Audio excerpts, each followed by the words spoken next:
Welcome to the Banker Lamp. Please enjoy the video. You'll start by confirming the reader model and the cable type so you avoid adapters later. Once done, verify the SD card is clean and compatible. Small debris or bent contacts can block communication.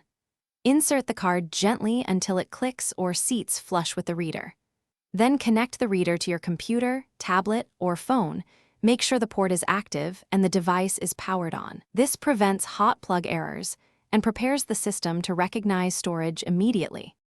After connecting, watch for the operating system to mount the card. You'll typically see a drive letter, volume name, or notification. Open your file manager and navigate into the card to confirm files and free space. This verifies successful communication and prevents accidental overwrites. If the card doesn't appear, make sure you've allowed file access permissions on mobile devices, and then try an alternate port or cable.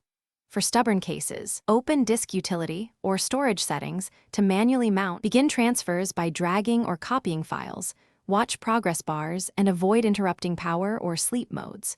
Once transfers finish, always use the operating system's eject or unmount command so the file index flushes and prevents corruption.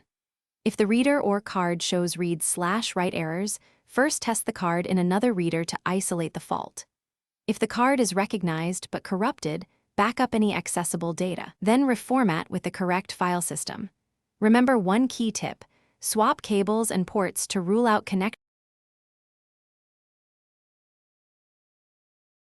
Thanks for watching. If this was helpful, leave a like and consider subscribing. See you next time.